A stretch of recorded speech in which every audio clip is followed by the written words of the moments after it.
Witam serdecznie w kolejnym odcinku Muzycznego Alfabetu. Po dłuższej przerwie kolejny odcinek. Dziś Brahms. Johannes Brahms. Wybitny niemiecki kompozytor. Kompozytor, który urodził się w roku 1833.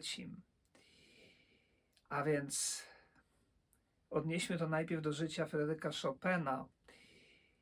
Chopin w roku 1833 ma 23 lata i już wyjechał z Polski, już osiada w Paryżu i rozpoczyna walkę o przetrwanie. Johannes Brahms urodził się w muzycznej rodzinie, w bardzo biednej rodzinie. I dzieciństwa nie miał łatwego.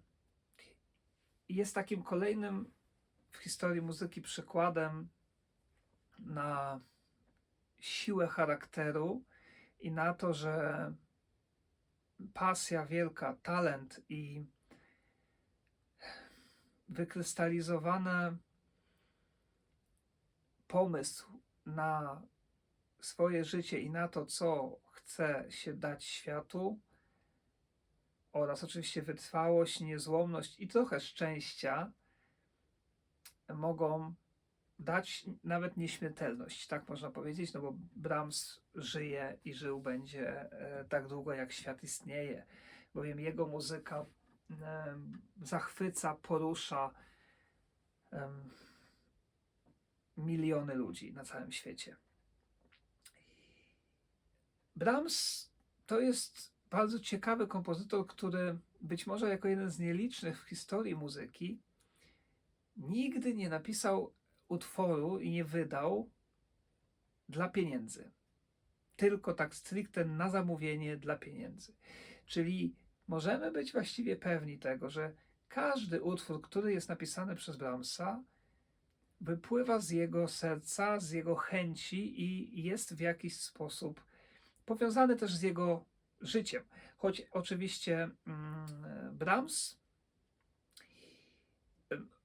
rodząc się w Niemczech i rodząc się w roku 1833, a więc to jest zaledwie 6 lat po śmierci Ludwiga van Beethovena, który wstrząsnął całą historię muzyki, prawda? I właściwie każdy kompozytor po Beethovenie musiał jakoś się do niego odnieść.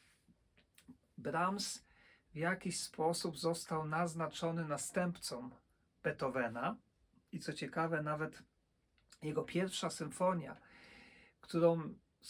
na której z którym jej napisaniem zwlekał bardzo długo i czekał bardzo długo, przez wiele, wiele lat, w końcu wydał pierwszą symfonię C-moll, przepiękną,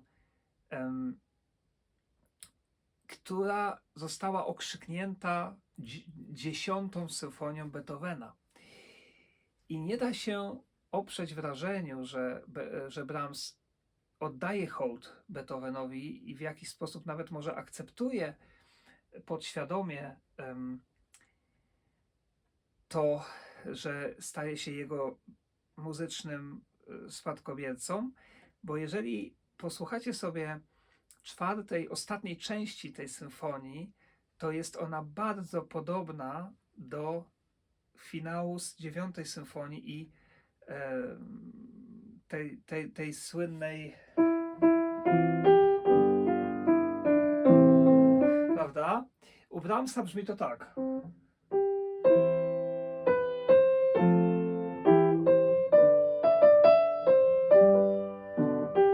Bardzo podobne.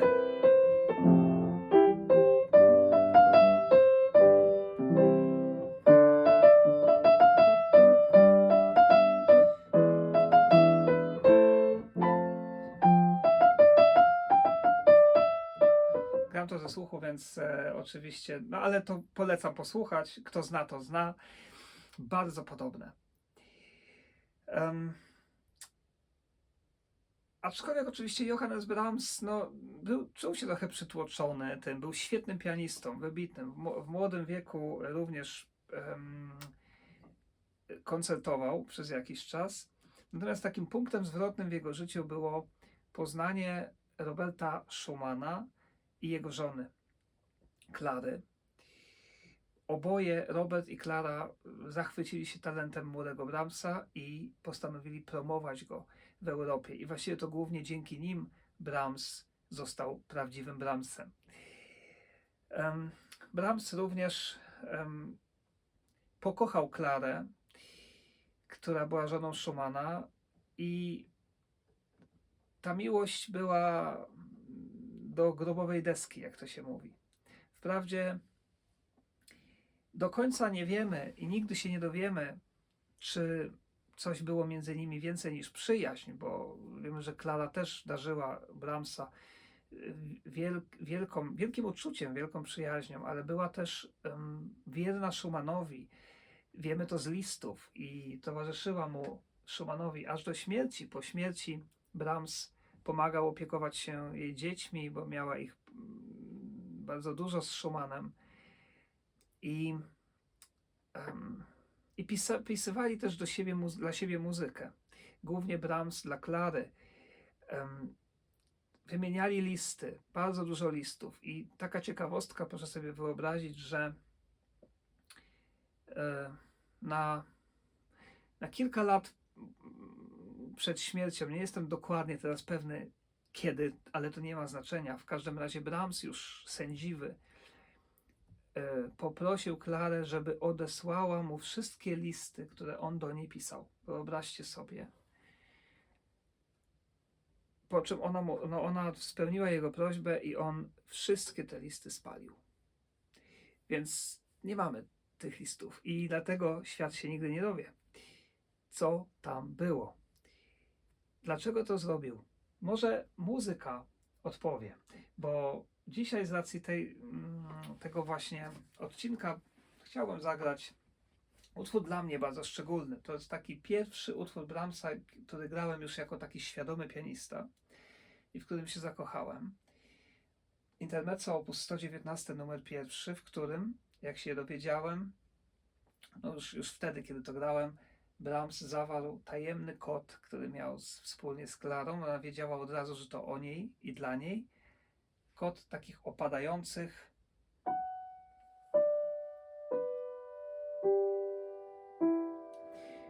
my muzycy mówimy tercji, czyli to jest współbrzmienie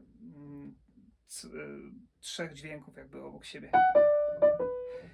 I posłuchajmy, jak Brahms, już sędziwy Brahms, wyznaje swoją wieczną miłość do Klary.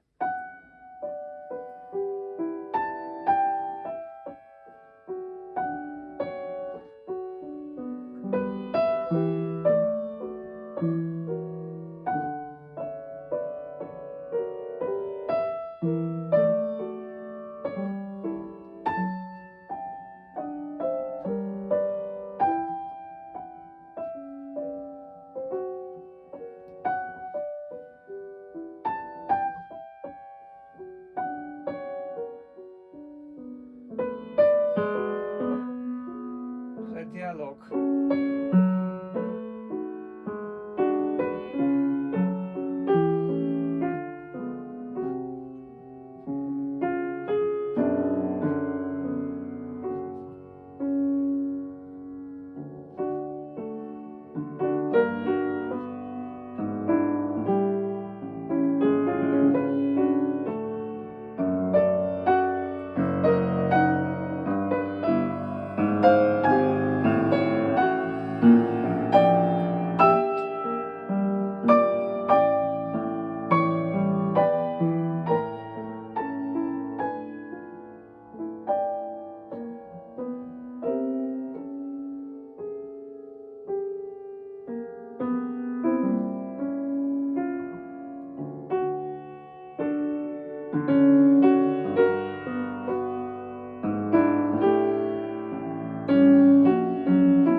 znów ten chor wraca.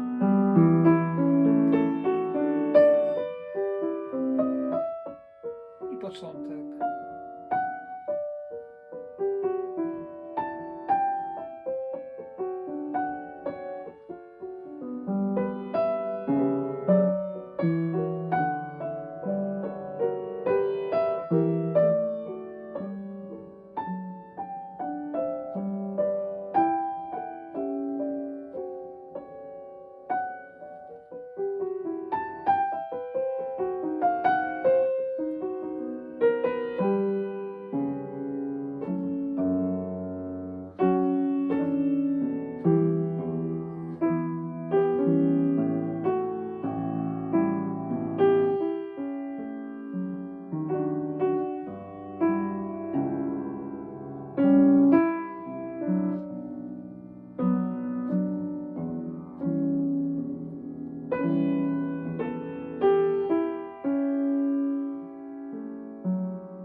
Johannes Brahms.